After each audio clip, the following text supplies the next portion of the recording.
అని బెదిరించి తీసుకుంటూ తప్పించి నిజంగా నిజమైన ఇల్లు ఉన్న గతంలో బీఆర్ఎస్ కూడా ఈ దళిత బంధు పథకాన్ని కేవలం బీఆర్ఎస్ లో దళితులకే ఇచ్చింది అనేది కూడా చాలా మంది మాట్లాడుతున్నారు. దళిత మంది ఏమి ఇస్తే కదా, మేము దళిత మంది ఇచ్చిన మా నియోజకవర్గంలో 100 మందికి ఇచ్చిన నేను. 100 మందికి ఇస్తే అందులో అందరూ టీఆర్ఎస్ అందరు కాంగ్రెస్ వాళ్ళు ఉన్నారు, బీఎస్పీ వాళ్ళు ఉన్నారు, బీజేపీ వాళ్ళు ఉన్నారు, టీఆర్ఎస్ వాళ్ళు ఉన్నారు. ఇంకా మా పార్టీ వాళ్ళు తక్కువ ఉంటారు. దాంట్లో 2 గ్రామాలు నేను తీసుకున్నాను. ఆ 2 గ్రామాల్లో ఉన్న అందరికి ఇచ్చినాను నేను. ఆ 2 గ్రామాల్లో ఒక గ్రామంలోనేమో 64 మంది ఎస్సీలు మాదిగా ఉంటారు. ఇంకొక గ్రామంలో 44 మంది ఎస్సీ మాల ఉంటారు. వాళ్ళు ఏ పార్టీ చూడలేం కదా. 100 యూనిట్లు వచ్చినాయి నాకు. 100 యూనిట్లు వస్తే 2 గ్రామాలు కరెక్ట్ సెట్ అయింది కనుక 100 మందికి ఇచ్చినాం. వీడు కాంగ్రెస్ పార్టీ కోటేస్తాడా, ఇంకో పార్టీ కోటేస్తాడా చూడలేం కదా. చాలా ఇదన్నీ ఏంటంటే గాలి మాటలు, ఆరోపణలు చేసి వీడు వాళ్ళ బంధువులకే ఇచ్చుకున్నారు, వాళ్ళ పార్టీలకే ఇచ్చుకున్నారు. అంటే ఇప్పుడు ప్రాక్టికల్ మీరు మా నియోజకవర్గానికి పోయి రెండవసారి ఆందోళనకి 2 అసల్ మహమ్మద్పల్లి, బుడ్డాయిపల్లి, మీరు 2 విలేజ్లకు పోయి రండి. దాంట్లో కాంగ్రెస్ పార్టీ వాళ్ళు ఉన్నారా, టీఆర్ఎస్ పార్టీ వాళ్ళు మాత్రమే ఇచ్చినరా మీరు చెక్ చేయండి. ఇప్పటికైనా ఇప్పుడు గవర్నమెంట్ బాగా ఉన్నది కదా, 2.5 ఏళ్ళు అయింది కదా, మరి ఎంక్వైరీ చేయొచ్చు కదా. అన్ని పార్టీలకు ఇచ్చినారు కాబట్టి ఓడిపోయినారా మీరు మొన్న? ఓడిపోవడానికి కేసీఆర్ గారు చేసిన పనిలో ఓడిపోతుంది మరి అట్లా అనుకుంటే. అంటే ఓటమికి అందరికి ఇచ్చింది అనేది కాదు, కానీ ప్రజలు అర్థం చేసుకోవడంలో, అంటే కేసీఆర్ గారి పాలనని అర్థం చేసుకోవడంలో కావచ్చు, ఒకేసారి అన్ని పనులు చేయాలి అని ప్రజలు అనుకున్నప్పటికీ అది కొంచెం ప్రజలు దాన్ని బూమరాంగ్ అయింది కావచ్చు. ఇంకోటి ఏంటంటే కాంగ్రెస్ పార్టీ వాళ్ళు బాగా ఏంటంటే అరచేతిలో వైకుంఠం చూపెట్టారు. కొత్త అరచేతిలో వైకుంఠం చూపెట్టేసి ఇక కేసీఆర్ 12,000 ఇస్తుండే, మేము 15,000 ఇస్తాం. ఇక దళిత బంధు 10 లక్షలు ఇస్తాను, మేము 12 లక్షలు ఇస్తాం. ఇంకా ఇందిరమ్మ ఇల్లు ఊరికి 200 ఇస్తాం. వాళ్ళు చేసింది ఒక్కటి కాదు కదా. మహిళలకు ఒక్కొక్క మహిళకు 2,500 ఇస్తాం. చదువుకునే అమ్మాయిలకు స్కూటీలు కొనిస్తాం. పెన్షన్ మహిళలకు పెన్షన్లు పెడతాం అని ఇట్లాంటివన్నీ చెప్పేసరికి జనాలు ఏమనుకుంటారు, ఇప్పుడు మంచిదే కదా. ఇప్పుడు 10,000 వచ్చే రైతు బంధు 15,000 వస్తున్నప్పుడు మంచిదే అనుకుంటారు ఎవరైనా. సరే చూద్దాంలే అనుకుని ఉంటారు. పాపం ఎవరికైనా ఉంటుంది కదా, ఒక జీవితం ఇప్పుడిప్పుడు మంచి గాలిలో పడ్డది. 10 రూపాయలు 10,000కే నాకు గాలిలో పడ్డది, ఇంకో 15,000 ఇస్తాడు కదా, మంచి అయిద్దని ప్రజలు నమ్మిండ్రు. మరి 10 కూడా లేదు కదా. నీకు 15,000 రైతు బంధు లేదు, నీకు పెన్షన్ పెరగలేదు, మహిళలకు 2,500 లేదు, స్కూటీలు లేవు, మళ్ళీ యువకులకు నిరుద్యోగ వృత్తి లేదు, కరెంటు సరిగ్గా లేదు. ఎందుకు మరి ఇంకా నిరుద్యోగ వృత్తి లేదు కదా అంటే ఏమంటారు? కేసీఆర్ 2 సార్లు ఇస్తా అని చెప్పి అదే చెప్తారు. గతంలో మేము ఓడిపోయినాం, అయిపోయింది. మీరు కూడా ఇవ్వలేదు కదా. అది మేము ఓడిపోయినాం, అయిపోయింది కదా. ఇవన్నీ చేయలేము అనుకున్నా ఓడిపోయినా అనుకున్నాం. ఇప్పుడు మేము ఓడిపోయిన కారణం ఏంది? ఇప్పుడు నేను కూడా ఓడిపోయినట్టు కారణం ఏంది? అక్కడ కొన్ని పొరపాట్లు జరిగి ఉంటాయి, ఓడిపోయినాం, అయిపోయింది కదా. ఇప్పుడు మీ సంగతి ఏంది మరి? ఇప్పుడు మీరేం చేస్తారు చెప్పాలి కదా.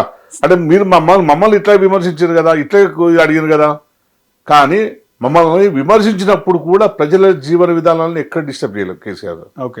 ఎక్కడ పెన్షన్ ఆపలే, ఎక్కడ రైతు బంధు ఆపలే, ఎక్కడ నిరంతర కరెంటును ఎక్కడ ఆపలే, ఏది ఆపలేరు కదా. అన్ని సభకి సాగినాయి. మరి ఇప్పుడు కరెంటు లేదు, రైతు బంధు లేదు, నువ్వు పెన్షన్లు లేవు, ఇందిరమ్మ ఇల్లు అరకొర ఉన్నాయి, నిరుద్యోగ మొత్తం ఉద్యోగులను పెట్టుకొని నానా రచ్చ చేయించారు మీరు. హైదరాబాద్ మొత్తం రాష్ట్రం మొత్తం నిరుద్యోగులు పెట్టుకొని ర్యాలీలు చేయించారు. నిరుద్యోగ వృత్తి ఇస్తామని చెప్పన్నారు. నోటిఫికేషన్లు ఇచ్చిన కేసీఆర్ సాయి టైంలో నోటిఫికేషన్ ఇచ్చినాయి. ఇప్పుడు ఉద్యోగాలు ఇస్తున్నారు తప్పించి కొత్త నోటిఫికేషన్లు ఏమొచ్చినాయి? ఏమి ఇవ్వలేరు కదా. ఇప్పుడు కొత్త నోటిఫికేషన్ ఏమో చెప్పండి. కొత్త నోటిఫికేషన్ కూడా చెప్పండి నాకు. మన గ్రూప్ 3 ఏదో పడ్డట్టు తప్పించి ఇప్పటిదాకా జరిగిన 2.5 సంవత్సరాలు జరిగిన గెలిచిన రిక్రూట్మెంట్ కేసీఆర్ గారు గవర్నమెంట్ ఇచ్చిన నోటిఫికేషనే. అంటే గెలవగానే 70,000 ఉద్యోగాలు ఇస్తా అని చెప్పి రేవంత్ రెడ్డి చెప్తున్నాడు. ఏది మరి ఏది గెలిచి 2.5 ఏళ్ళు అయింది కదా. కావాలని అశోక్ నగర్ లో బీఆర్ఎస్ వెనకలుండి కాదు. ఇప్పుడు వాస్తవం ఉద్యోగులతో అట్టగా బీఆర్ఎస్ చేసిందా ఇంకోటి చేసిందా విషయం కాదు. నువ్వు 75,000 ఉద్యోగాలు ఇస్తాను, ఏవి మరి డిఎస్సి వేస్తాను, ఎటువా డిఎస్సి ఎటువా అయిందా? డిఎస్సి ఎన్ని డిఎస్సీలు పెట్టినావు? ప్రతి సంవత్సరం క్యాలెండర్ పెట్టేసి డిఎస్సి చేస్తున్నావు కదా, మరి ఏమైంది? చేసినావా? అది కూడా లేదు.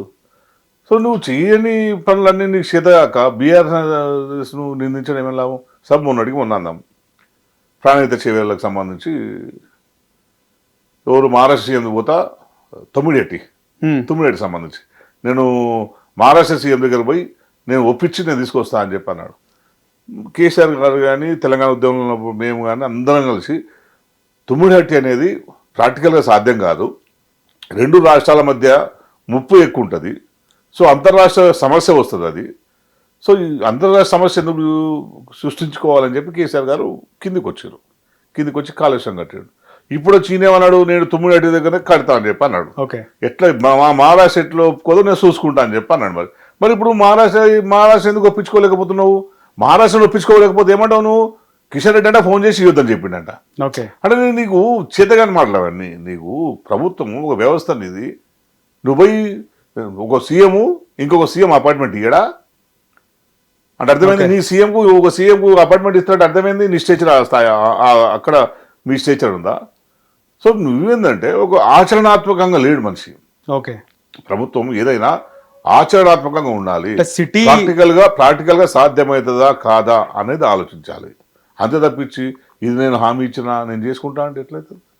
సిటీ రూపురేఖలు మార్చేస్తా, మూసి సుందరీకరణ చేస్తా, 4th సిటీ నిర్మిస్తా, అసలు హైదరాబాద్ గ్రాఫే చేంజ్ అవుతుంది అనేది పెద్ద ప్లాన్స్ వేసిండు ముఖ్యమంత్రి రేవంత్ రెడ్డి. అన్ని అంటే అమల్లో అయితే ఎట్లుంటది అంటారు, మీరు చెప్పండి. అంటే అట్లా కదా, అది అమలు అయితే ఎట్లా అనుకుంటున్నాను అసలు? ఏది ఆయన చెప్పింది ఏది ఇంతవరకు ముందుగా పోకపోయా ఇంకేం అమలు అవుతుంది? 2.5 ఏళ్ళ 2.5 ఒక స్ట్రక్చర్ ఉన్నది, ఒకటి కంపడ్డది అనుకుంటేనేమో మనం ఏమన్నా అరే ఈ పని చేయగలుగుతాడని ఎవరికైనా నమ్మకం ఉంటుంది. ఏం లేదు, నాకు తెలిసి టెండర్లు వేసి కమిషనర్ దొబ్బడం తప్పించి, వీళ్ళు దొబ్బడం ఢిల్లీకి పంపడం తప్పించి వీళ్ళతో ఏమి కాదు. అయ్యేది లేదు పోయేది లేదు. నీకు చెప్తున్నా కదా, సిటీకి నువ్వు మూసి సుందరీకరణ చేయడానికి గోదావరి నీళ్ళు కావాలంట. మళ్ళీ నువ్వు గోదావరి నుంచి నీళ్ళు కావడానికి మళ్ళీ నువ్వు ఏం చేస్తావు? నీకే డబ్బులు ఉన్నాయి, నువ్వు జీతాలు ఇవ్వడానికి డబ్బులు లేవు, పెన్షన్లు ఇవ్వడానికి డబ్బులు లేవు, కరెంటు కట్టడానికి పైసలు లేదు, ఇంకా నీకు పథకాల అమలుకు పైసలు లేవు. నువ్వు ఏం చేస్తావని ఎట్లా నమ్ముతారు జనాలు? నాకు అర్థం కాదు. ఏడికి తీసుకొస్తావు పైసలు? ఇప్పుడు చెప్తున్నావు కోట్ల అప్పు ఉంది అని చెప్తున్నావు, అప్పు ఇది కడుతున్నావు అని చెప్పంటున్నావు. మరి అప్పు ఉందని నువ్వే చెప్తివి, మళ్ళీ ఎందుకు అప్పులు తెస్తున్నావు? నువ్వు రాష్ట్ర శ్రేయస్సును కోరే వ్యక్తి అయితే అప్పులు తేకు, మనం అప్పులు తేకు, ఈ ఉన్న దాంతో రిసోర్సెస్తో వాడుకో. కొత్త విషయం ఎందుకు వచ్చింది నీకు? ఇప్పుడు ప్రజలకు ఒక ప్రభుత్వం 10 సంవత్సరాలుగా ఒక యాక్టివిటీ నడుస్తుంది. ప్రభుత్వం ప్రజల కోసం పనులు చేస్తున్నది. అవన్నీ పక్కన పెట్టేసిన కొత్తడానికి పోతా అంటే ఎట్లయితుంది? మూసి ఎవడికి వాళ్ళు ఇప్పుడు మూసి వల్ల సాధారణ ప్రజలకు అనుకూరే ప్రయోజనం ఏంది? మూసి వల్ల వచ్చేది ఏం లేదు కదా. కాపాడుకోవాలి. అది ఏమైంది ఇప్పుడు కాపాడుకోవడానికి? అని ఇప్పుడు ఏమైంది? మూసికి ఏమైంది నువ్వు కాపాడుకోవడానికి? కబ్జాలు లేకుండా కాపాడు.